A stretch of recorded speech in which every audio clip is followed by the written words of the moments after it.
What is going on, ladies and gentlemen? Welcome back, and in this video I'm going to start talking to you guys about Google's Webmaster Guidelines. Now, Google's Webmaster Guidelines are essentially just guidelines made by Google, obviously, for making a quality website. And they have a couple different guidelines, and I'm going to talk to you guys about all the different ones. But for right now, I just want to show you guys this real cool tool I found online, and this is varvy.com. I guess that's how you pronounce it. And what you can do is you can actually just paste in the URL of your website and test it. And what this is going to do is it's going to look at your website and it's going to go through and test for every single guideline.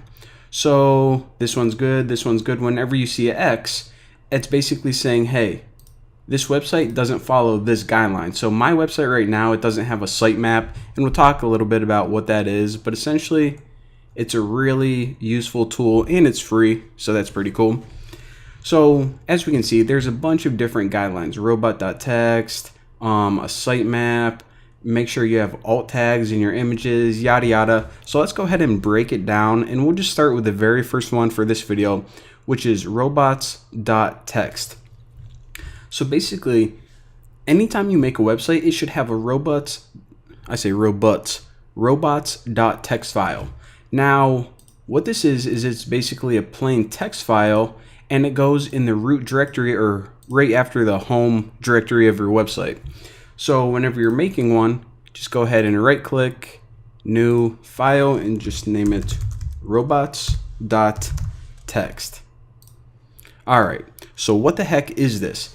This is basically a file that essentially instructs bots on what they're allowed to crawl and what they're not allowed to crawl. So usually by default, what's going to happen is you're going to have some search engine bot, whether it's from Bing, Yahoo, whatever, and it's just going to start crawling your website, every single page that it can possibly find. However, chances are that you have some resources or web pages that you don't want it to crawl. For example, like the admin page, or maybe the moderator panel, or maybe just some, I don't know, like nude pictures that you have online, like, hey, this is actually for me, so can you leave these out of your search results? So basically the way it works is it's really simple. You only need to remember two things. The first is user agent. So what you can do is you can write star, and that means that these rules that I'm going to tell you, they apply to all search engine bots. However, you can also do something like this. Say that you only want to make some rules for like Google's search engine bot. Well, the name for that is Googlebot. So you can do that. But the majority of the time, you just say user agent star. So this means I'm making these rules for all search engine crawlers or bots, whatever you want to call them. Now, after this line, let me pull this up again. You essentially have a bunch of these: disallow, disallow, disallow. Now, disallow basically says, all right, you're allowed to crawl every single web page except the ones I am telling you. Now, if you just wanted to have the search engine bots ignore an entire directory or folder, what you can do is write it like this. So whenever you write this, this means, hey, don't look at anything in my private directory. Those are like my personal things. I don't want them indexed on your search engine. Now, if you only want to say, hey, can you ignore one specific page? You can do something like this: private nudepics.html, or you can say like admin.html. And if you have multiple rules, say we wanted to disallow admin and the entire private directory, and I don't know, like a personal password.txt. Then this would say, hey, whenever you're crawling my site, leave these out. So again, it's just basically instructions on what the search engine bot is not allowed to crawl. Now, one other thing, and this is actually a really important thing that I want to point out, is that keep note that this file is actually used a lot by hackers and malicious people.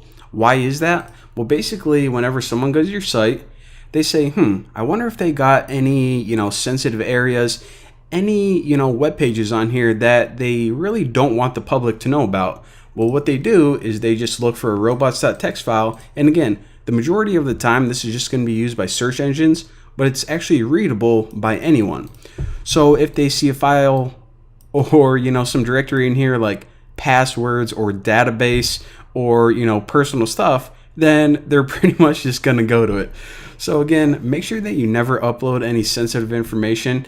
And also just be aware that hackers may look for these pages, and these are pretty much, I don't know, for a lot of people who don't know this, it's basically like giving hackers the blueprint to what to attack on your website. So holy moly, hot tamale. So there you go, robots.txt. And since we have a little bit of time, I'll show you guys this. I created a Patreon account. I think that's how you pronounce it. So this is basically for donations. If you guys feel like donating, my goal is for the end of the week, I want to raise $25. And by the end of next week, I want to raise $7 billion. So yeah, we'll see how that goes. And also a cool little thing, I did this interview for a website called Human Fox. And they basically just asked me, how I got started programming, asked me about like education and what my dreams, my passions are, and some pretty cool stuff. So if you guys want to check that out, feel free.